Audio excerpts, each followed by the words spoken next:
I don't know. We might have to do something about that music. It was almost like we were in church or something. I don't know. Anyway, hey, it's Daishion Miller here, and we're here with our KUDEN radio podcast here, episode 93. And so I don't know if you've been following along, you should notice that since the reboot at episode 68, right, kind of moving through everything from my backstory all the way through. There's a common thread moving through, things that we need to work on, things that we need to do. And these are from my teachers, lessons from my teachers and things, as opposed to just kind of jumping around and talking about whatever comes to mind or whatever. That might not make us the most popular podcast, but at the same time, for those people who are serious and want to be moving through and want to make progress and all that, then that's what we're doing, right? So we've kind of hit a point where I was thinking about this today. I was thinking about a common theme, and we've been talking about mindset and preparation and things like that. And there really are a lot of things that we have to do if we're going to move forward to become this person or this thing, right? Ninja, warrior, whatever, right? That we say we want to be, right?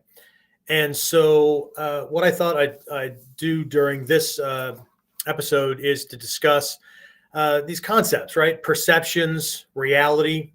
What is that, right? The connection between the two, and how this is all related to success, right?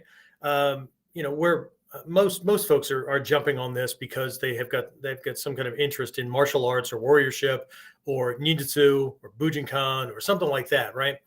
And there's so much behind this art that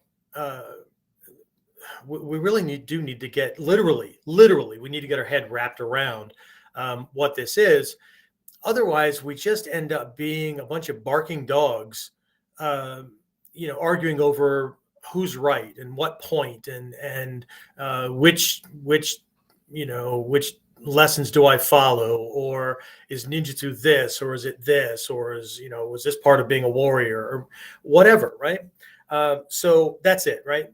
Perceptions, reality, and success. That's a topic for tonight's KUDEN, and I'll be back after the formal start.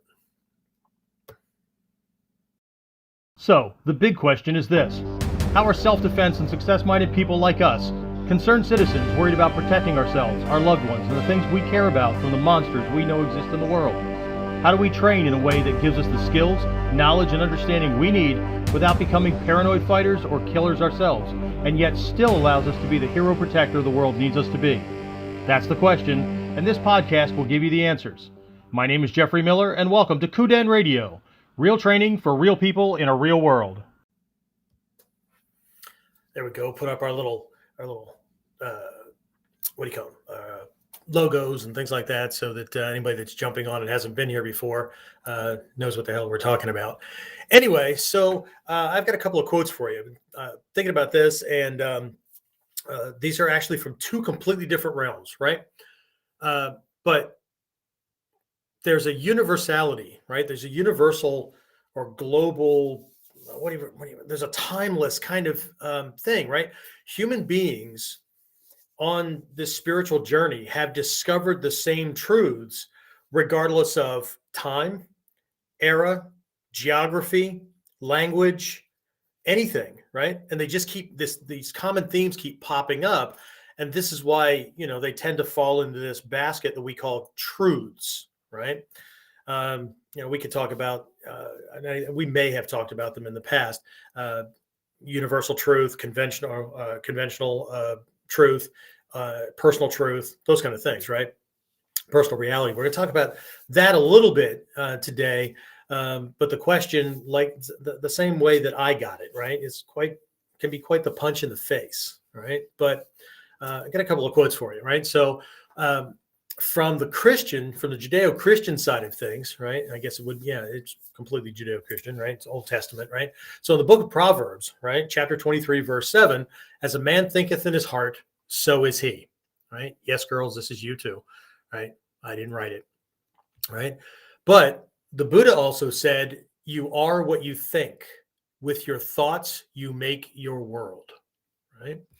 So there's this common theme, right? Common theme that whatever we think about ourselves, what we think about others, what we think about the world, what we think about our capabilities, what we think about our potential, what we think about our value, all that stuff, right? Matters, right? I've had everyone from personal, really close family members to students to strangers, whatever, right? Come at me with this belief that I can think anything I want in my head. As long as I don't say it, it doesn't count. And I'm trying not to laugh. Anyway, the reality, right? The truth is that we condition our world. We produce our world, right? Our own personal world. We produce that in three different ways, right? And this comes from our ninja Sanmitsu. The Sanmitsu is actually a condensation or a small packet of study out of our Mikyo, right? Out of our esoteric mind science stuff, right? So there's this thought, word, and deed, right? And that points to it, right? We condition and affect our world, right? Based on our thoughts, our words, right? How we speak, not just what we say, but how we say it, inflection, whether there's any kind of passion to it, whether we're deadpan, whatever, right? And our actions, okay? And it's easy for people to see because we were taught this way as children, right? And again, our role models did the best they could with what they had, but who taught them, right? And there comes a time, and this is one of those big lessons I got from my teachers, right? There comes a time when you need to question everything. You need to question who told you something, right? Why you came to believe it. But you need to go beyond that or before that as well, right? Who told them? How do they know it was right, right? Did they validate the information, right? There's way too many people running around in the world believing that everything that mommy and daddy told me was true because mommy and daddy would never lie to me, right? And that might not be you. It's certainly not me, but it might not be you. But trust me, there's lots of people that are that way. But let's replace mommy and daddy. Okay, who did you trust? Grandma and grandpa, some mentors, some school teachers, some guy in the group that you were hanging out with. It seemed like he had all of his shit together. Whatever, right? We ended up buying into this stuff, but we never ran it through what we might call the scientific process, or I'm an ex-cop, so validating the evidence, right? Making sure that you're not just, you got these blinders on and you're just moving along, right? But we condition our world, right? So what happens though is somewhere in childhood, we learn that, we learn things like don't stare, right? Oh, don't say that, right? That'll offend somebody. Whatever. What we were really being taught was not to be authentic. Okay. Don't be honest. Don't be authentic. Don't point out the obvious, right? Don't be the little kid in the story, The Emperor's New Clothes, right? Guy's walking around naked because two con men convinced him to pay him a lot of money to make invisible clothes, and then convinced him that, you'd kind of be screwy, or you'd, mess with your reputation or whatever if you admitted to this. So then everybody else, because of fear of punishment or ridicule or anything like that, right, buys into the story, right? Till this little kid comes along, right, and says he's freaking naked, right? But there's this mass hypnosis, right? These stories aren't just about, this naked king and whatever, right? It's not just about the con man. It's not just about the kid breaking everybody's mass hypnosis, right? It points to all of the influences, right? Now in the story, it's, people being afraid of being arrested or ridiculed or, jailed or whatever, right? That keeps them from saying the obvious, right?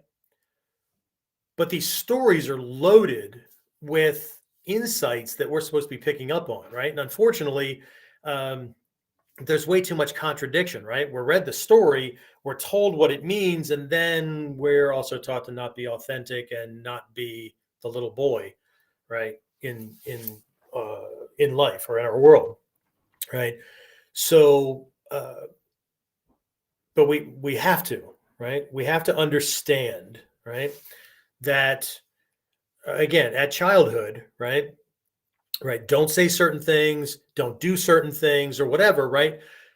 Because what's really being implied is it's more important for people to perceive that you're a certain type of person than for them to know really the kind of person you are, right? Because perception is reality, right? If they perceive you to be a certain type of person, then all is good until you drop your facade, right? So what we're taught is all this stuff is going on in your head, but don't let it out. Because if you let it out, then people will really know what you're all about. And then they might not like you. They might, whatever, right? But maybe that's exactly what we need. Or maybe we need to get our head in order so that the thoughts we have, the words we speak, and the actions we make, they don't just speak of someone with integrity, right? That I walk my talk, I'm a certain type of person. People could guarantee that I probably won't make certain choices because because of the person that I am, not because I won't make that choice unless I'm pretty sure I won't get caught, right? So weird stuff kind of going on, right? So there's all this shit, right, that we need to kind of sort out. But it's not just about the thought, word, and deed and integrity and all that. We need to make the connection that our thoughts aren't just conditioning our words and our actions, but all three of these things are conditioning two sides of the same coin. They're conditioning our perceptions of reality about me, about others, about the world, about the way things work, about the connections between them, all that. But these things are also producing my personal world. Okay. So in all of these philosophies that I've studied and all these lessons I've gotten from teachers and in personal meditation and insight and observation, what I end up bumping into is this hard truth that the world isn't conspiring to hurt me. The world isn't conspiring to hold me down. The world, that thing out there, right, is a reflection of how I think, right? It's a reflection of what I've tuned myself into, right? So that's really where we're kind of going with this, right? So what we're really talking about, again, the central focal point of this is perceptions, right? What we perceive and the way we think things are is exactly what we're tuning into, right? If I think life sucks, then I'm going to see a constant, ongoing series of examples showing me that, yep, I'm absolutely right. And here's the thing. The title for this episode was almost As You Think, You're Right, right? However you want to think, you're right. And teachers, that's what I got from some of my hardcore, in your face kind of teachers, right? That, even Hatsumi Sensei, right? If you think you're never going to get this stuff, you're right. Okay. If you think you've got it, okay. If you think you're going to eventually get it, if you practice enough, you're right. Of course, I also got the opposite lessons too. This was to keep ego in place and to punch arrogance in the face, right? Every time you stop and think, this stuff's really, really hard. I'm never going to get it, right?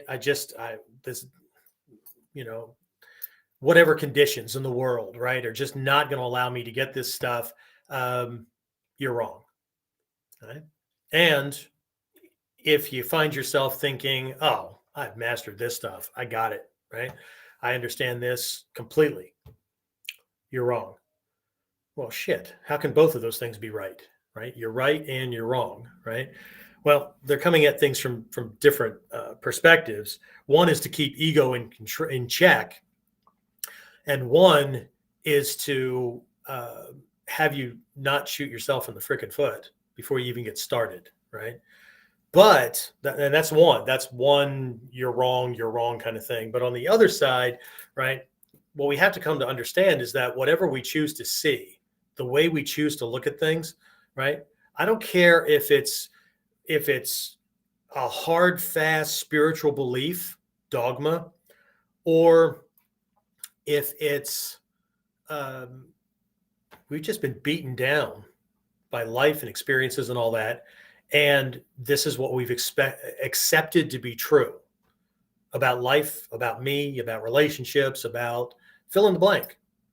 Okay, whatever we've decided is true.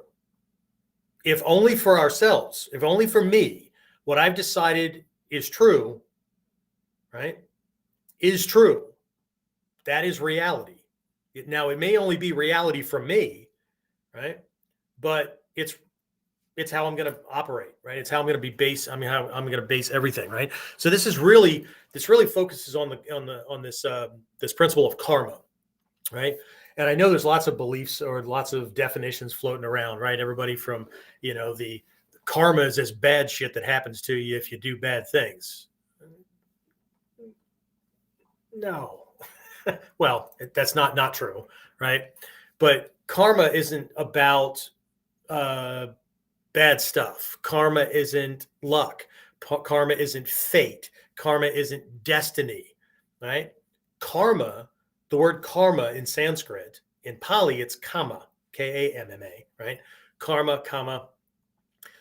The word simply means action, okay? Now, it points to this concept, this universal principle of cause and effect, okay? Anything that comes into being has been caused, right? There are primary causes, things that we can see directly, right? He picked up the cup and moved it over to that corner of the table and filled it with water, okay? So now we have a cup full of water sitting on the the corner of the table, okay? There are direct causes, right? But there are also innumerable secondary causes that are all kinds of things, like why would he have done that, and just all kinds of things, right? So in Mikyo, what we tend to call luck, we tend to see that as things that came about that I didn't plan and couldn't foresee because of all of these other factors going on, and it just kind of this thing happened, right? Could be fortuitous, could not be so much, right? But it has nothing to do with any reflection on me, right? It's just that shit happens, right? In science, right? In mathematics, not that I'm a math nerd or geek or anything like that along the way, but when I was in, I think, ninth grade, I learned about this guy named Mandelbrot, right? Mandelbrot had this theory of chaos, right? And one way you could look at this, if you've ever worked on a manufacturing line, or if you've ever done something like the same thing over and over and over again, could be a kata, could be a roll, could be whatever, right? Whatever was going on could be going on for 500 times, 600 times, whatever, and then 501, it didn't work, right? I remember working in a cannery right after I got out of the military. Just need to feed the family, right? And so there are these big machines that have these cans, right? They're the bottom part of the can, right? Not the lid that you cut off to get into it, right? I guess everybody has pull tabs now, but either way, right? It's the shell, right? Looks like a gun cartridge, right? So there's a whole bunch of these things, right? And they just kind of run through this machine really, really, really fast. The machine fills it with whatever food particles or whatever it's going in there, the ingredients for the soup, and then it fills it with this brine or spaghetti sauce or whatever's going in there, and then it shoots around, and then it goes through this little part that pops the lid on it, right, and sends it off to this cooker to do the rest of the process, right? So these things just fly by, right? That's just amazing. It's just like you bang, bang, bang, just does it, right? And you could have hundreds of these things go by, and next thing you know, like a can just gets crushed and it jams up the whole system. What the hell, right? I mean, these things are fine-tuned to like micro degrees so that everything hits just right, right? And then when you adjust it, you go from tiny little cans to these, big gallon-sized cans and all that. But anyway, right, you get this thing that just, now it's off, right? And then other days, chaos is just like right around the corner, right? You run it, a couple of dozen go through, something gets crushed, right? You get everything unjammed, you start it back up again, 2 or 3 go through and it gets jammed up, right? So it's just this kind of an odd kind of thing, right? It's no reflection. And yet, do you know anyone who every time something like that occurs, the first thing they say is, well, it's just this thing hates me, or who knows, life's out to get me, whatever. I have a hard time getting my head wrapped around examples because I don't think this way, right?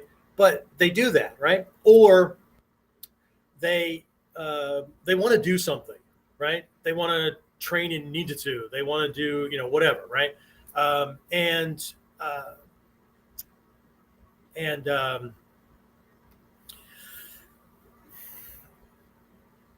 Before they even get started, right, they start coming out with things like, well, knowing my luck, whatever, fill in the blanks, right? It's that same kind of thing, right? In neuro-linguistic programming, NLP, right? These things, these statements, right, allow us to reach in to someone and really get a handle on how they think, what's important, where the core beliefs are way back deep down, because our word structures, they're not just designed because we hang out with people who speak the same way, right? It's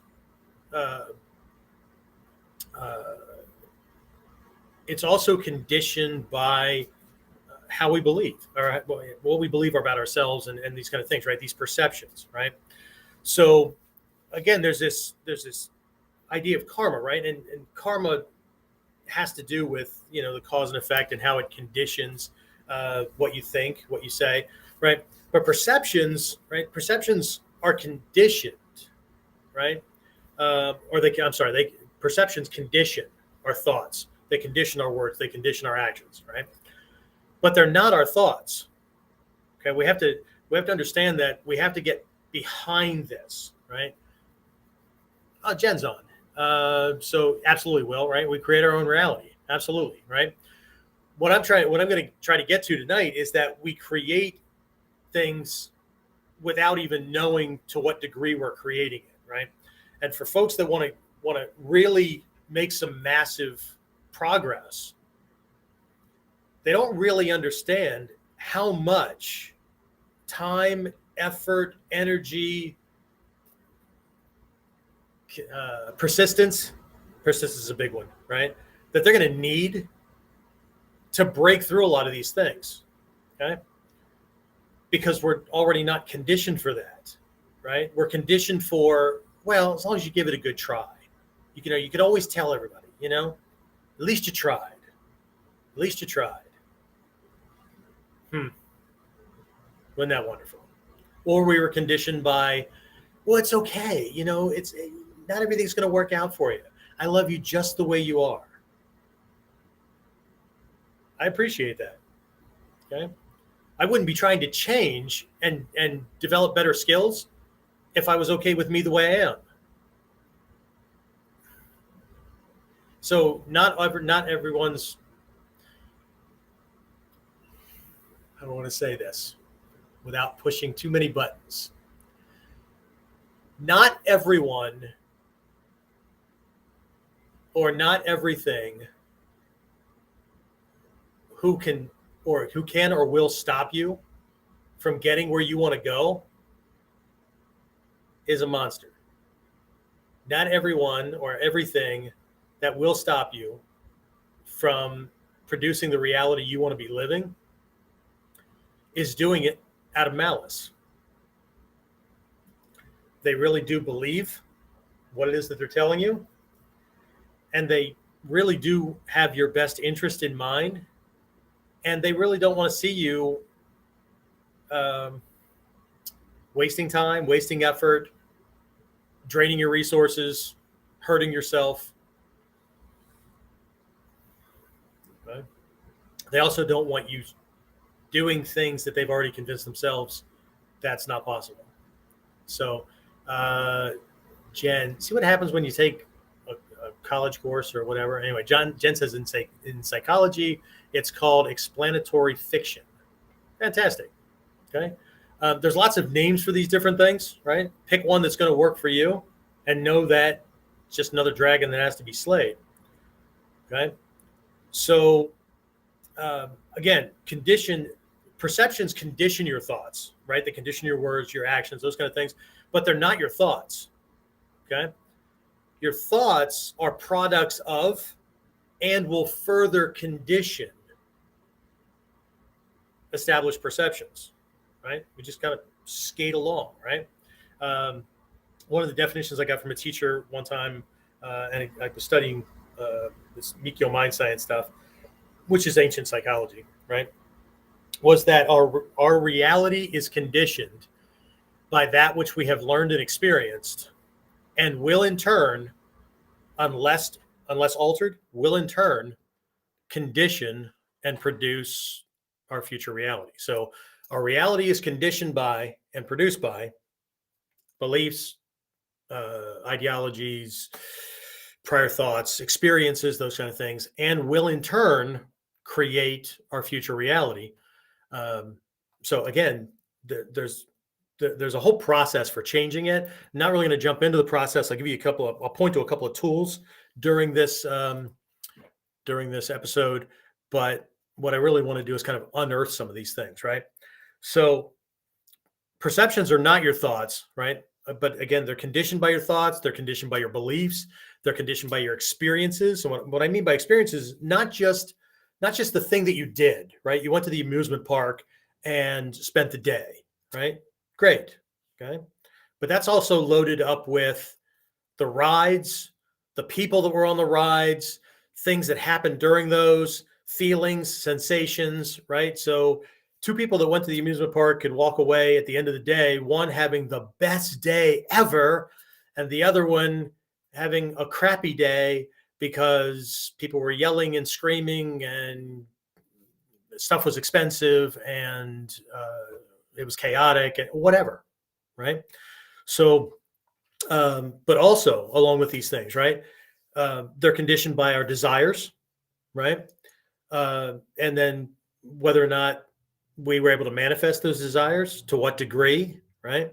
Our belief about how well or our ability to produce certain results, right? But they're also conditioned by these feelings as well, okay? Now, the subconscious mind typically, and again, I'm not, I don't have the degree to back me up. These are just, I've studied with a whole bunch of people. Will and I share some of the same teachers. And so um, the where was I going to go with this? Oh, the subconscious mind, right? It can't tell the difference between, and this is modern neuroscience, right? They've validated all this stuff, right? So it doesn't know the difference between the reality, right, that we see out in front of us and the visions or the pictures that we see in our head, right? If anything's attached to the word I, it's just a given, right? So, um, but right, this is where and I'll talk about these in a little bit here, right? I'm sure everybody's heard about like positive affirmations and things like that, right? And it has to do with um, self. Sometimes it's called self hypnosis. Sometimes it's called um, auto suggestion. There's different terms for this thing, right? But it's really about, you know, talking yourself into this new way of thinking, new way of acting, new way of whatever, right? And it could be internal speech, you know, remember, or where we learned this type of walking, right? This is ninja walking. This is the new walking, right? This is better balance, less arm swing, that kind of stuff, right? Be mindful, that kind of thing. Or, you know, it could be speaking out loud. It could be affirmations for certain things that you want to materialize, right? This year or whatever, right? Call them goals, call them whatever you want, right? But what they've discovered is that the words themselves are empty, right? The words, you'll get little to no results with just the words. What you need is highly charged emotions to go along with them. That's how you get them into the subconscious, right? So, anyway, I'm going to be jumping around here just a little bit, and then we're going to open it up to questions, or we'll see if Will wants to throw anything on the fire here. I don't have him on audio, so I'll have to repeat things back. But anyway, so if you're following along and you're in the ninjutsu training, if you're one of my students and you're doing any of the Mikyo stuff, in the well, both in the exoteric and the esoteric side of the study, there's this idea of skandhas, right? Skandhas. The word skandha just means pile or heap or collection, right? It's like sweeping up a bunch of stuff on the floor, right? And you kind of separate things out, or you got a bunch of Legos on the table. And so the blue 2 section pieces go over here, and the 4 set, whatever, right? You just kind of divide them up, right? So that you've got these things, right? But the skandhas are connected, right? And it was an early attempt to describe what makes up a human being, right? So just as a heads up, you'll find that the word soul is not here, or the word spirit is not here, because this is something that what it was limited to was something that could be seen or perceived or worked with directly, right? So the 5 skandhas are form, feeling, perception, conceptualizations, and consciousness, okay, in that order, right? So you'll see perceptions, right? Sometimes called judgment, but perceptions is like third down, right? And the way this works is form, human body, right? What it's really pointing to are your sensory receptors, right? How we perceive the world and how things get in before they get processed and then fed back, right? And of course, they're going to be fed back in either thought or in words or plans or actions or whatever, right? So, and again, if you're involved in this kind of training, there's a lesson that involves the Kongokai mandala, and it's a graphic way of showing how it kind of comes in, gets processed, and goes back out, right? Again, old stuff, but so I'm not going to be arguing psychology terminology or whatever. This is just a quick, hard, fast kind of thing, right? So basically the way it works is things come in from the outside world through our sensory receptors: sight, olfactory, auditory, taste, whatever, right? That's how it comes in, okay? When it comes in, it's absolutely neutral, right? It just bumps into our receptors, right? Now, could it be a bright, blinding light that causes your eyes to hurt because it causes your ocular muscles to tighten up to a degree that it's painful? Yes, of course. But for it to even get to painful, that's down the line, right? So the way this starts off is that anything that comes in from the world is completely unconditioned, right? Why? Well, because we haven't screwed around with it yet. It hasn't passed through our rose-colored glasses or whatever other filters we have going on, right? It's just a touch. It's just there's a temperature to it. Could be cold, could be warm, could be neutral, could be hot, could whatever. But we're not even at names yet, right? It's just what it is. Okay, so it comes in, right, and then we have this feeling about it, right? But we're not talking about feelings the way most people think of. This is not happy, sad, confused, angry. No, that requires a whole other process farther down the line. What we're looking at with feeling here, and maybe it's a bad translation, but the word feeling is about very primitive brainstem kind of stuff, right? Feels good, feels bad, meh. It's neutral, right? I don't feel either way, right? So, but what we mean by positive and negative is I'm attracted to it, right? It's pleasant, it's whatever, right? But again, we're not using words for this, okay? It draws me in, right? Or it's negative, right? It causes an aversion, right? My system wants to move away from it, okay? So, and then neutral doesn't affect me one way or the other, right? It's just there, right?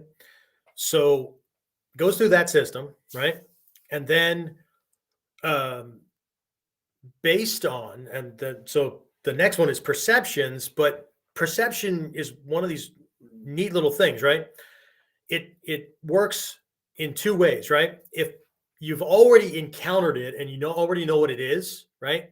Slaps a name and a form on it, right? Including how you feel about it, if it's a preference, if it's a hatred, if it's a whatever, right? So the more you keep doing things the same way over and over and over again, right? The quicker the snap judgments, so to speak, right? But if you know something about it, right, then you will act on that thing, right? I used to have a teacher that when he covered this stuff, he would talk about, it goes to your brain, and then based on what you know and or think about the problem and the way you can handle it, right, you go into action, right? One of my first teachers in this art really came at things from an emotion kind of driven kind of thing. And we now know that, right, we're emotion-based creatures and all that, right? So things are going to either draw me in or they're going to cause me to hold my ground or whatever, right? If you train with me, you know what we're talking about here, right? So I'm going to take a little segue here, right? There's kind of a disconnect, right, with the way martial arts are typically taught, or anything is typically taught, right, and the way we as human beings operate, right? So if you read my book, The Karate Myth, right, I kind of go into this stuff, right? But the way things are normally taught is, here's the lesson, right? You do something with your hands or your brain or whatever, right? And so it might be a math formula, it might be a kata, it might be a way to roll, whatever, right? And then you think about it and how it works and those little things, right? And then you have a feeling about it. I like it, I don't like it, I don't really care, right? I don't like it, but I have to do it, so I care about that, but whatever, right? So you had this feeling, right? The problem is that the way we operate in the world is exactly the opposite, right? We encounter something and we have this attraction, aversion, neutral kind of response to it. And then, right? So we go from feeling, then we go to mind, right? Based on what we think we know about it and how to handle it. Then we go into action. See, it's exactly the opposite. So for anybody that trains with me in the dojo, this should explain why we're always working to bring these two things together, because we need the easy way that human beings learn, but we also need to get it in so that it comes out based on the normal processing that we human beings use. I know you could go someplace and learn things easier, right? You're going to be learning it, but applying it might be a little bit different. Anyway, So, so again, we're still at perceptions here, right? So we perceive it, right? If we think we know what it is and all that, if we don't, then what ends up happening is the brain jumps to what Emiko has called the storehouse consciousness. You can call it the unconscious, the memory, whatever, right? To see if we've got anything in there about what it is that we have, right? And then if we do, then we can feed back out, right? If we don't, then we need this conceptualization kind of process to see if we can figure it out, right? What is it that I'm looking at and all that, right? So we human beings, we have this conceptualization kind of thing, right? That's where inventions come from. That's where art comes from. It's all this stuff, right? Where we take experiences and tools and knowledge and things, and we're able to repackage them, recombine them, right, to produce something new, right? It's where in our martial art, it's where henka comes from, variations, right? Those kind of things, right? So, but either way, there's this process, right? So it goes in and we kind of figure it out, and then it sends it back out to form, which is now the body, which is now going to do things, right? To solve the problem, to answer the question, to do the research process, whatever. Okay. So, but there's this process, right? So what ends up happening, and what's happened over time, is that from birth, even before birth, right, when the receptors were firing, right, we've had all this stimulus come in, right? In the beginning, we didn't know anything about it, so we, had to kind of figure out patterns and those kind of things, right? But as we're moving through, more and more that stimulus that's coming in is engineered, right? Teachers, role models, whatever. Okay, it's coming in, and that starts to affect feelings, perceptions, conceptualizations is where things really start to happen, right? Where we now start to make up, right? Jen was talking about this explanatory fiction, right? We start to make up these stories, right? Parents are a certain way, right? Relationships are a certain way. I am a certain way. This is me. This is what's possible for me. This is what's not. This is my lot in life. This is, I'm awesome at that. This thing over here, I don't even look at it because I already know I suck at it. Whatever. All these things start to process, right? And then what that does is because of our perceptions now about these things, we now begin to think, speak, and act as though these things were absolute truths. And the more we do it, the more it reinforces these growing beliefs. And then we bump into something like this, right? We're trying to become something. We're trying to develop a set of skills. We're trying to do whatever it is we're trying to do, and we keep running into a wall. Okay. And so we set New Year's resolutions, or we establish goals, or we decide, look, I'm going to do this thing. But then how long will that last, right? As soon as it starts to become uncomfortable, will it take more than that? How much, how little, that kind of thing, right? So it's our perceptions about everything, including when it's okay to quit, right? Will the people that I've surrounded myself with as my support group be okay with me quitting? Right? What will they do to nurture me through the challenge or help me quit? Those kind of things, right? All of these things are going on. And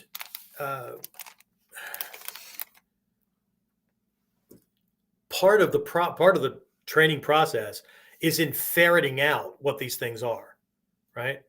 Persistence. Hatsumi Sensei, our grandmaster, right? I guess now he would be a previous grandmaster because there are new popes. Anyway, one of his key phrases that everybody liked to parrot was keep going, right? In one of his books, I think,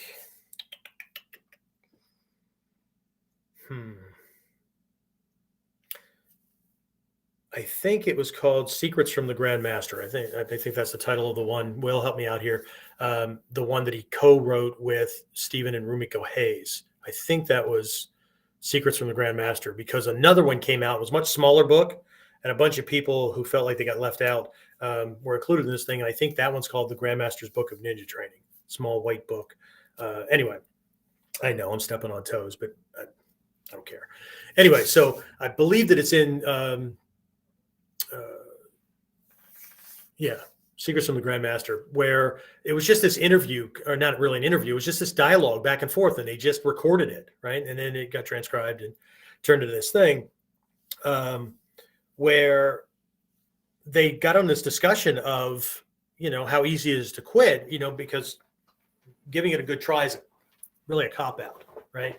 So he would always say, keep going. Wow. How long does somebody keep going, right? What's too much? How do you know when you're spinning your wheels, right? What makes it a good try, right? And Hazme Sensei actually spells it out in that book. He said, if you've been trying this for 10 years and you're still not getting it, okay, then maybe you should go try something else. Okay, 10 years is a good try. Not 10 hours, not 10 days, not 10 weeks. Okay. So there's got to be more to the persistence. But I think what's lacking for a lot of folks, I think the passion to do it is there, at least in the beginning, right? And I think the passion is still there based on the emails and things that I get. The passion is still there, but it's transmuted into everything from depression to feelings of not depression but repression, right? Because by this point, right, they've been wanting to do this for 10 years, 20 years. I've got people that contact me, they're almost in their 70s, right? And you would think that they've got lots of time to do it, but they've also had lots of time to convince themselves of all the reasons that they can't, right? So how do we do this, right? Well, the first thing we have to come to grips with is that our mind is a conditioned thing. It's not a fixed thing, right? You didn't come into this world living, thinking, believing in all that you do exactly right now, right? You're not the same person today that you were when you were 6. You don't believe in the same things. You don't find the same things pleasurable, right? Now that Netflix and Paramount Plus and all these services are available, right? I know I've done this, but have you ever got nostalgic, right? You're flipping through and you're looking at these different shows that are on, and oh my God, I used to watch this thing, right? And then you go to watch the thing, you're planning on binge watching it because you missed it and you remember it with such fondness and all that. And half an episode in, you're like, what the hell? And then you just stop, right? Because you're not the same person anymore, right? The same things are not going to please you. The same things are not attractive anymore. Everything is different, right? So we have to understand this, right? But we also have to understand the nature of mind, right? The nature of mind is to process that which comes in, right? And it's also to produce thoughts, right? Not all those thoughts are right, but those thoughts help to condition our belief about what reality is, okay? So perceptions are a tricky thing, right? Are we perceiving what's really real, right? Or are we perceiving what's coming in through a whole bunch of filters, right? Belief systems, ideologies, fears, insecurities, right? Anger management issues, all kinds of things, right? Right? Well, we know what the answer is, right? We just don't want to do things, right? And I believe that this is the hard work. This is the hard stuff that people need to get through to actually master this or take that giant vacation or ask for that promotion or whatever that big, giant freaking thing is that they want to do. This is the hard work, right? It's not the put in the time at work. It's not the schmoozing with the boss. It's not the walking in and asking for the raise. It's not the countless hours of practice or coming up with the money to go to the seminars or that's not the hard work. The hard work is in believing that you have the potential and that's your reality, right? Or you're going to do what you need to do. You're going to ferret out the things that are getting in the way that are distorting, that they're not really distorting, that are creating your present reality so that you can create the reality that you want to be living. Interesting, isn't it? Okay. I'm going to create my own reality. See, now that bumps into another thing that a lot of people are probably already thinking, right? When I was young, I was taught that those were the crazy people because they're talking about stuff that, well, that's not real, right? That's not, they're talking about what they're going to be 5 years from now, but right now they're like digging ditches. Yeah. Yeah. And if you know anything about history, right? Andrew Carnegie or Carnegie, however you want to pronounce that, right?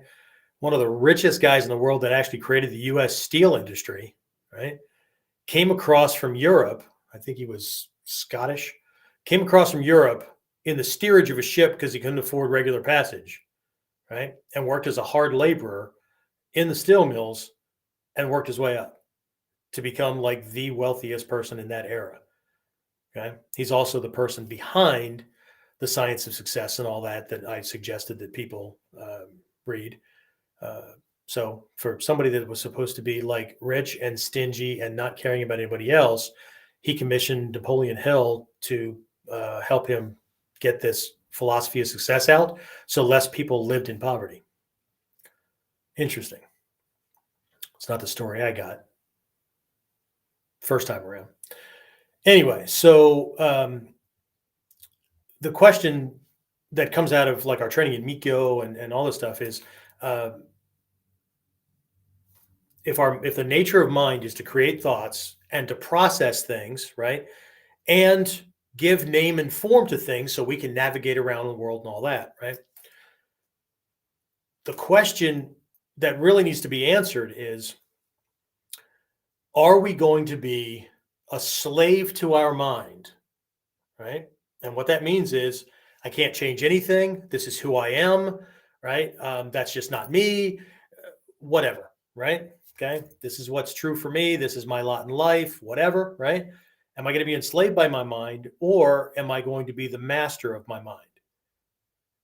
Because what this really points to is we have to understand how perceptions work. We have to understand that reality is not what you think it is, okay? But it can be whatever you want it to be because our faculties are never going to process all of this stuff that's out here, right? The way we perceive the world is not the way a caterpillar perceives the world. It's not the way a bumblebee. The eyes are different, right? All this processing, it's just not the way an amoeba perceives the world. But the cool thing is that not only can we, right, but we already have, right? But the first part of this is in controlling our own mind. And controlling our own mind means that whenever those insecurities or those realities or whatever pop up that are they're not counterintuitive, that are contrary to where we want to be going, that's what's conspiring to hold us back, right? We told ego that these things were true about me, about the world, about how much money I can make, about what's possible. And it's in there doing its job. So now we need to wrestle control away from it. Okay. And this is the hard stuff I got from my teachers, right? And you either stick with it and do it. And here's the other thing, right? As sorry as I am to say about this, I'm here to help people do it, but most won't. It's too damn hard, right? And I'm going to be the bad guy. I'm going to be the crazy person. Anybody else that tries to tell them that they can change things, right? They're going to be hated, right? Or avoided or whatever. And it's just the way it works, right? But most people will not. Okay. We all know about the 80-20 rule, right? 20% of 20% of anything, right, is moving in the positive direction against this 80% kind of thing, right? 20% of my students will collectively do more than the other 80% to move forward. Okay. But I don't know that it's 80-20 anymore. 90-10, maybe. Okay. There's a reason that we talk about the 1%ers, 2%ers, right? Top 5%, whatever. Okay. It's those who are willing to do the work, right? Also in Mikyo, we also have this idea of envy, pride too, right? That it's just easier to be envious and hate those who have, because we think that somehow they had a magic wand or they had some kind of silver spoon in their mouth or whatever. And even maybe there's a tiny percent in that group that did, but a bunch of us, right? A lot of my peers coming up through this art, right? There was no spoon in the mouth, right? Our background did not set us up for this stuff, and we shouldn't have succeeded. Based on common thinking, we shouldn't have succeeded. Let's see. So anyway, so just a couple of tools here to round things out. There's a question or three that came in. Let's see. So a couple of tools to be used for things, right? Creative visualizations, right? The ability to sit and take some time every day, and it has to be every day, right? Seeing yourself as the new you, doing the things that you want to be doing, seeing, experiencing, right? Seeing as much detail as possible. Who will be there with you? If you've ever done a GOMA New Year's goal setting thing with me that comes from our Mikyo, right? This is part of the process, right? You look at the words, but the words mean nothing, right? Close your eyes and see yourself in that role, doing those things successfully, right? People are coming to you for help, for advice, for whatever it is, right? See yourself in that role, okay? See yourself on that great vacation. See yourself in that new job, right? Just blowing it out of the water, right? So that's a tool, right? We can use this faculty that we have, right? That when used incidentally or accidentally, that's called dreaming, right? We can let the brain just kind of make up pictures, and then you wake up going, where the hell did that come from, right? Or you can take control of the faculty and use it, right? Another one, which comes from Word, right, is affirmations. Okay, write out your primary chief aim, right? Where do you want to be? 6 months, a year, 5 years, whatever. Describe it, right? And there's a couple of rules to it. We can go into it at some other point, but the more clear you can be, right? And please remember that there's nothing for nothing, right? So what will you trade for that thing? Okay. Like I have certain financial goals for the academy and what I'm going to do personally and things like that, right? My trade, right, is services and time and knowledge and things like that I'm going to get paid for, right?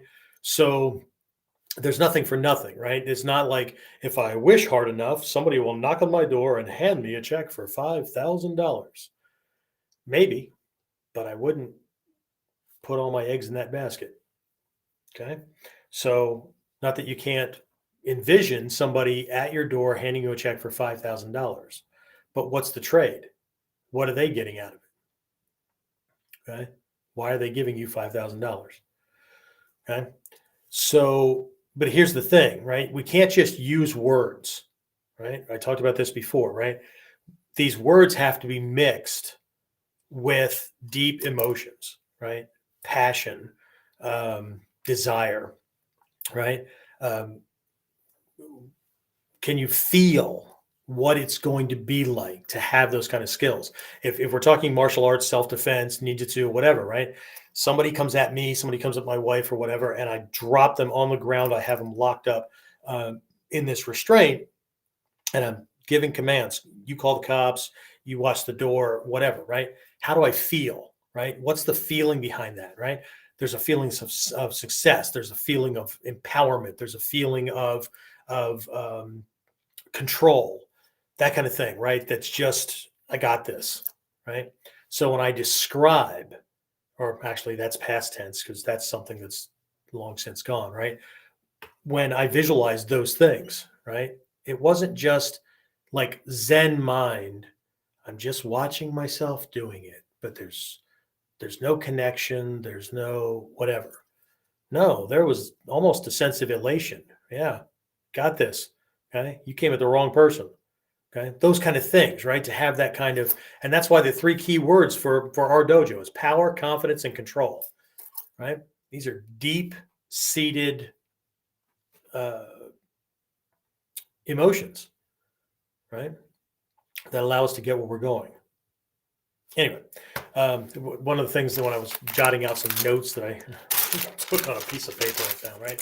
When I was jotting out some notes, one of the things that popped into my head was a bumper sticker that a friend of mine, peer that I was training at the same time, long time ago, for his dojo, he came up with this bumper sticker that just said "the art with heart," right? It had the nin symbol, which means only us would have known what it meant. Now looking back from a better marketing mindset, I bet a bunch of people around town were like, okay, Chinese symbol, the art with heart.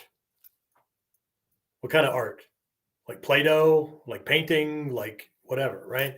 Now we get it because in the nin symbol, right, there's this, if you look in the, what would that be, your upper, I don't know if it's your upper left or upper right, I guess it's your upper left, the Warrior Concepts logo up there with the 4-pointed Senbon Shuriken and the white nin symbol over it, right? That bottom part, the 4 strokes at the bottom,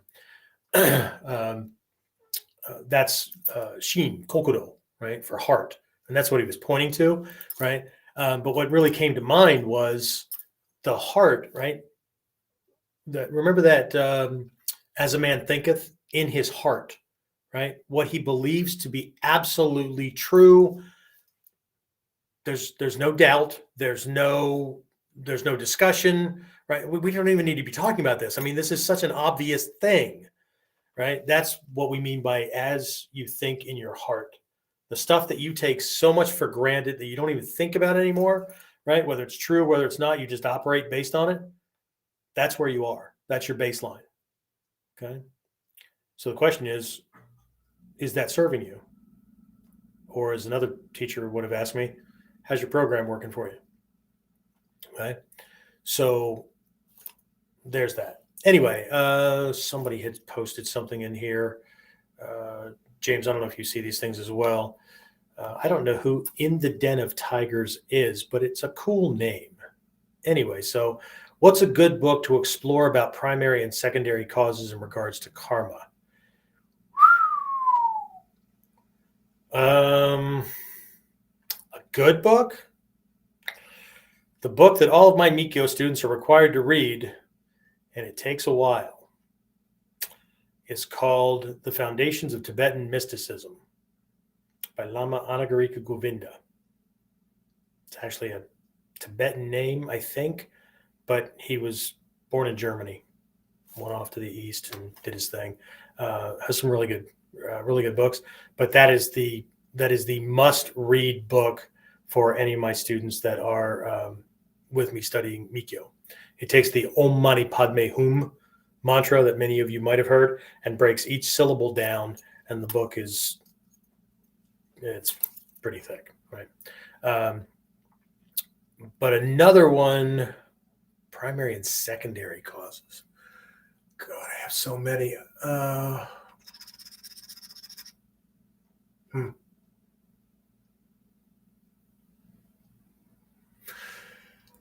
I would assume, well, see, it's me assuming again, right? But I would assume that any good book on Buddhism that is specifically that specifically covers karma.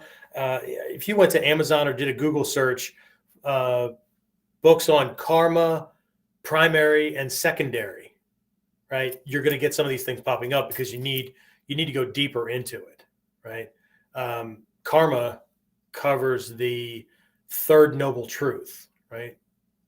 First noble truth, truth of suffering and discontent, right? Second noble truth is the truth of the cause of suffering, misdirected desire. Third truth, right, is the so-called salvation from suffering, which is understanding cause and effect, right? No thing exists in and of itself, right? It's brought into being and will in turn cause something else to happen. Just like if he throws a punch at me, that will cause me to respond and move in certain ways. And that causes, him to miss. That causes me to hit something on his body. That causes his body to operate and flinch a very specific way based on force, angle, target, surface that I'm striking with, those kind of things, right? The amount of padding he has, armor, whatever, right? But that causes a very specific physiological response, right? That sets other things up, and right. So now that's all primary. That's what most people stop at, right? Primary cause and effect, and they're not paying attention to these other things like perceptions. Our perceptions of things are secondary causes for so many other things that we've written off, that we're trying to accomplish, but we can't because we don't even know that we're in our own way. Or we do, but we don't know that we should be looking at our perceptions, or we don't know that we should be looking at or listening. Here's another one, right? Listening to ourselves describe things. Listening to the words. This is a lesson from teachers as well, right? Start by listening to how you say things. Catch yourself using negative self-talk. Catch yourself using pessimistic phrases. Catch yourself thinking in the negative or thinking in ways that do not move you forward. So the question with anything any thoughts, any words, any plans, any actions, whatever, whether I'm going to watch this TV show or who I'm going to, learn from or whatever, right? Does this move me closer to the end result I'm trying to get to or not? Right? Which already presumes that we have a primary chief aim, right? And pick something that you're aiming for, right? Black belt in this art, 5th Dan, 10th Dan, Uber guru, whatever, right? So anyway, but we need to ferret this stuff out. And that's what a good teacher's for, right? To help you ferret things out, right? We can teach you moves, but you end up thinking that you're doing it the right way. But from across the room, we can look and go, you don't have enough weight transition to your back leg. That's why you're taking 2 steps to get to the new position and not 1. And then what we hear back is, oh, was I doing that? Nope. Just thought I'd pick on you today. Anyway. All right. Let's see. So I'm sorry I couldn't be more specific than that, but if you're looking to study in the same areas that I am, and the reason why Foundations of Tibetan Mysticism is the Bible that everybody starts with, who's training in Mikyo for me, is because my Mikyo teacher made that mandatory for me. And anyway, let's see. James, you're probably watching other ones. That one came in from YouTube. Just say hi to some folks that I see on here. Hey to Jen. Hi, Michelle. I see Michelle every once in a while on Facebook posts. I would ask how's the family, but I don't want to get caught up in all those little things on this. We don't have enough time for that. But anyway, so who else? James, anybody else? No, he's just shaking his head. No, I can see it. I can see he's the invisible ninja. All right. I probably shouldn't bring him up on screen like I did last time. He almost looks like a Rob Zombie kind of character with really, really short hair.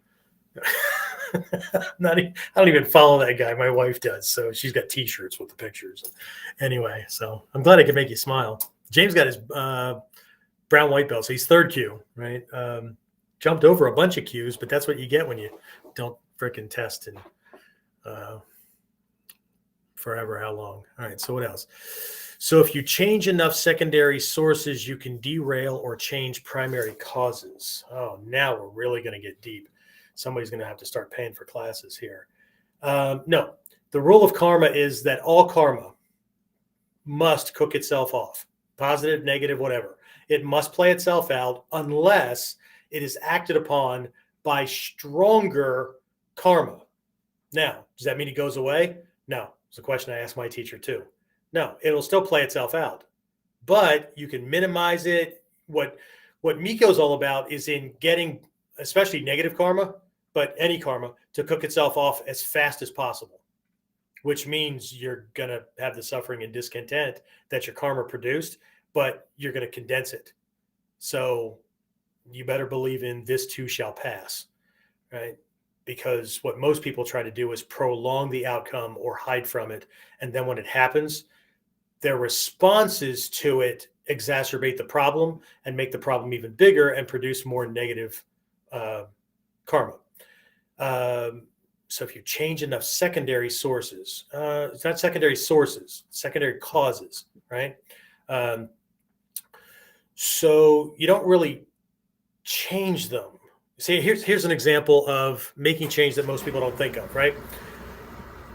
Things that we've experienced cause us to believe certain things, right? So we might be able to track things back to, I had a very abusive stepfather, right? And I mean like physically, mentally, emotionally, right? I came to love him in later years because I just had to reverse engineer the lessons. But me going out and seeking out other teachers, actual training groups. Now you guys have forums and Facebook groups and stuff like that. You can join in all that, right? But surrounding myself with people that were either on the same journey or like what I wanted to become changed my environment. So I changed a whole bunch of, in doing a primary cause, right? I sought these people out and I put myself in that location. I was influenced in more ways than I could ever possibly imagine by being around these people, the way they thought, the way they dressed, the way they explained things, the way they communicated, the empathy, compassion, all kinds of things, right, affected me. But what that required for me to do was to change my environment, even if it was only temporarily, like every couple of weekends or whatever, right? So one of the things that we have in Mikyo for making these changes is, if you haven't had the nurturing role models, or you haven't had the tip of the boot love or whatever, right? Then you say the things that you need to hear. That's where positive affirmations come in, right? You say the things you need to hear. Instead of waiting around for somebody to come along and be your training partner or whatever, right? Figure out how you can train and do what you need to do, right? Do the things you need to do, right? Experience the things you need to experience. That somebody that's like the person you want to be, they would have those kind of, so sometimes you have to reverse engineer it, right? If I think about the person that I want to be at that level of success, ability, skill, or whatever, right? What kind of skills do they have? What kind of experiences have they had? What kind of knowledge do they have? All those kind of things, right? Think about what they had to have gone through. Those kind of things, right? So now go learn the things you need to learn so that that person has that knowledge. Generate or create the experiences that you need to have. Say the things that you need to hear, even if you don't have anybody around that says those things, right? Think the thoughts that you need to think.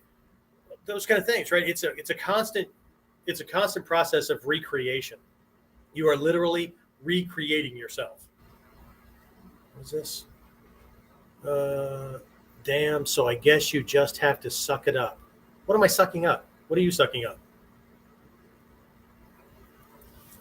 If you're asking if you just have to do what needs to be done because you can't make things go away, yes, that's true. Right? You can't do anything about what got you here, but you can do something from right now. Right? You can't change the conditions today. I mean, you can change them in your head with visualization and stuff, right? But you have to do the work, right?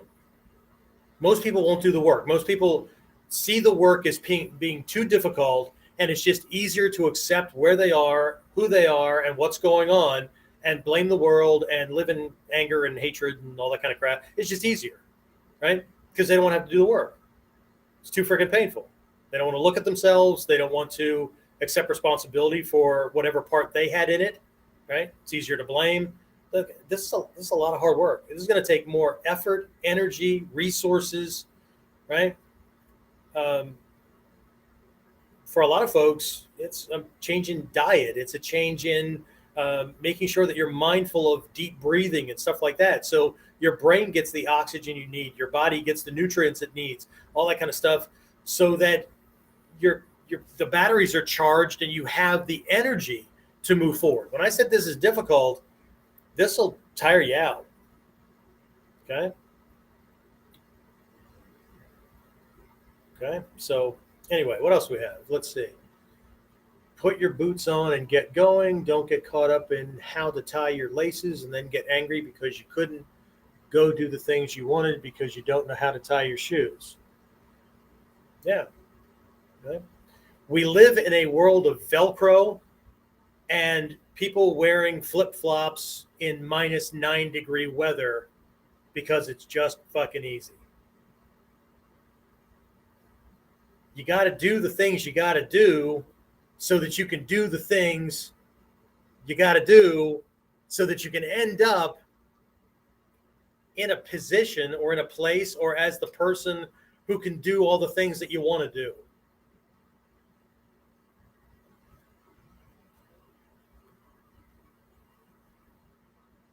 Put your boots on and get going. I'm okay with that, right? And if Velcro and the slip-on shoes are the expedient, that's great. But you also have to understand that your expedients are exactly that. They will work for the moment. Just like the way I'm describing this, it works for the moment, right? Everybody wants the expedient. They want the quick fix, right? They want the get-rich-quick scheme. They want the they want the manager's job. Yes, I actually, I had boots when I was growing up. They had these neat little buckle kind of things that took a whole different type of coordination. But yeah, so absolutely, right? But do what you need to do. And sometimes it's small steps to get to the big steps, right? So, but sometimes it's figuring out what you need to do. And sometimes it's trial and error, especially for people that won't go find a teacher, right? I've had people come into my dojo and, well, tuition's too much for me. What can you do for me? Best thing I can do for that person is tell them this is what you need.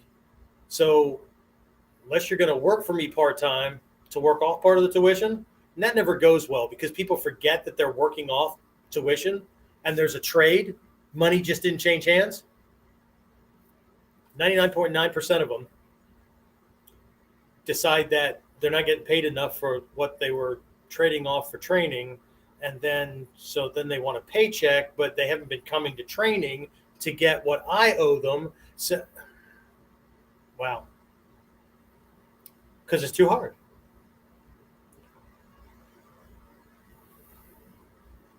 Okay. Our perceptions are our reality. So if your reality is not what you want to see, or you're not attaining, or you're not experiencing the level of success that you want, then you need to back up, right? If I'm not experiencing the level of success that I want, right? If I'm doing everything that I think I should be doing, I'm practicing consistently, I'm learning, I'm, whatever, I'm doing the hard work, then there's got to be something wrong with my perceptions. I remember one time I was prepping for testing for second-degree black belt. Okay. Because I was in an organization that didn't just give honorary rank. We actually had to test. Right. So I was testing, I was prepping for this thing, and I was just a couple of techniques. I just kept hitting a wall on. I just wasn't getting them. Right. And I just came to the realization that, look, there's got to be something wrong with my basics. There's got to be something wrong with what I think is going on. There's got to be something wrong with what I know about the technique or the kata that I'm learning.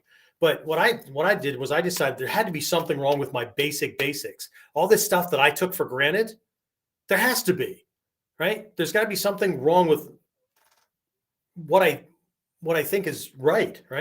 So I went all the way back and started re-practicing and trying to look at them as though I were a white belt again, right? And sure enough, I found a couple of pieces that were off, fixed them, went forward to do those techniques, and well, shit, there was no problem. Okay. It wasn't like I went back at them and they were easier. The problem went away. Right. So I had to go back and look at the perception of, right, because the reality had to be that if I'm doing all the work, and if what I know to be what my skill sets and my knowledge and all that, then these things shouldn't be a problem.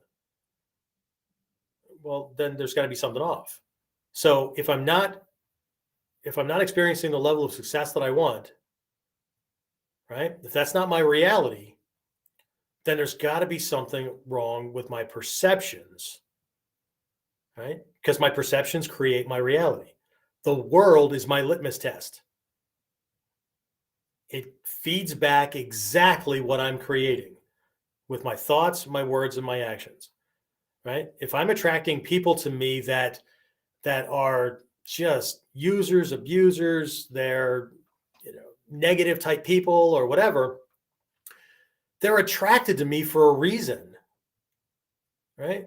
Those kind of people don't hang out around me because I'm too damn positive, I'm too direct, right? I hold them, I don't hold people to the same kind of standards that I hold myself to. But if we're a teacher-student kind of relationship, then absolutely, right? But if you're surrounded by these people that you don't want to be around, you have to recognize that there's things about you, the way you talk, the way you dress, the way you carry yourself, or whatever, that makes them comfortable and makes them see you as being the same as them, or somebody that they can get something from, and it's easy. Because if you weren't, they'd go somewhere else. Okay? If you can't get connected to people that you really want to be around and all that, same thing. Okay? And I get it. Everybody wants to be, this is me, man. You should accept me for who I am. Great. Okay. So you accepted you for who you are. Fantastic. But do you really, if you're lamenting not getting the results you're trying to get? Everybody's trying to run around and get the world to change so that they can have the success they want, and so they don't have to do any of the work.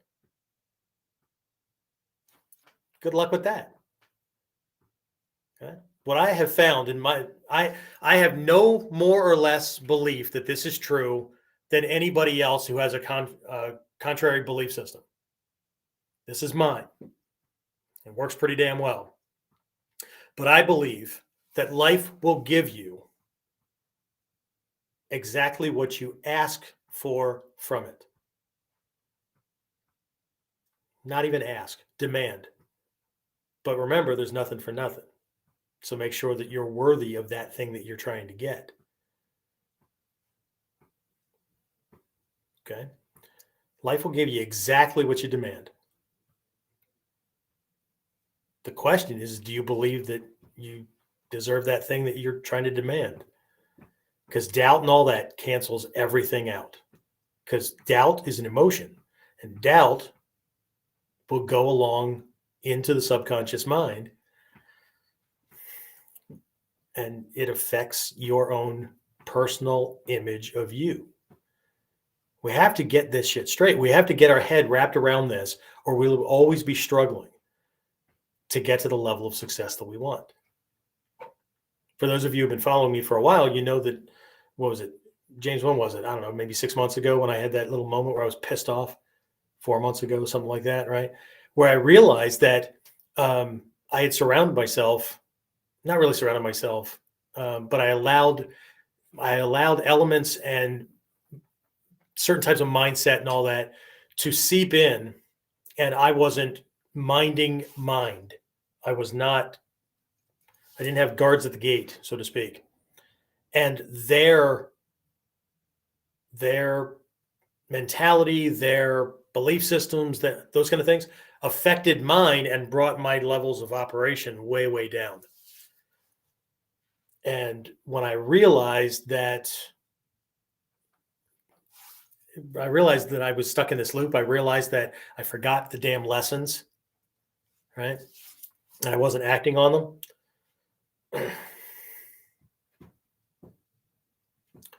Let's just say I wasn't so happy. And now there's a high degree of emotion charging the words that I'm putting in. And they range anywhere from passion to anger. But either way, they are highly charged, and I will. So I'm already back where I was.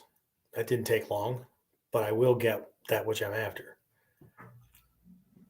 It's not that difficult once you have the tools. Anyway. All right. Jen's boots have laces. Fantastic. Mine too. I love our conversations. Oh, wait, sorry. I love our conversations. Anyway, I don't know if I said it out loud or whatnot, but everybody needs to congratulate James on jumping from, the hell was it? Where were you? You were at 7th Q to 3rd Q. Jumped 4 freaking Q levels. How the hell did you do that? Put in an awesome freaking demo at the last test. I considered something else, but I'm going to make you work for it. So anyway. All right. So any other questions before I wrap this up? James, you got to hold up a clock or whatever so that, we can cut these things back down to an hour like everybody else. And I start giving away the store. Actually, I had somebody write to me the other day and said, you give all this stuff away on like the Warriors Whiteboard Wednesdays and the KUDEN and all that kind of stuff. God, I can't imagine what your students get from you one-on-one. Well, they get this stuff in a very organized way so that it's not just jumping around. And they're getting the physical and the knowledge and the personal development stuff all at the same time. All right. James, did you see anything else come in? No?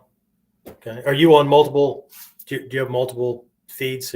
So nothing on Facebook, nothing on. All right. Well, in that case, shit, I'm going to have dinner then. All right. I'm going to wrap this up. I will see some of you in class, Jennifer. And well, I know I'll see James. James, are you in for class tomorrow night? Yes. Okay. Awesome. All right. So let's see. We have some quick announcements. We have some seminars and all that kind of stuff coming up. I'll be posting dates and all that. Spring camp, fall camp, all that. We have a bunch of online training that's going to be coming out. One of them is on getting the benefits of meditation for people that have a high-paced or fast-paced, high-stress life, job, whatever, and they'd like to get the benefits of meditation, but they don't have the damn time to meditate. So I have a program for that. What else? Warriors Whiteboard Wednesdays. We now have a live, an ongoing series on YouTube on Wednesdays. I go live. We'll see how long the live holds up before I start pre-recording lessons and all that. But live Wednesdays, 3 p.m. Eastern time. And so I literally use a whiteboard, right? Map out strategy and help to describe this thing.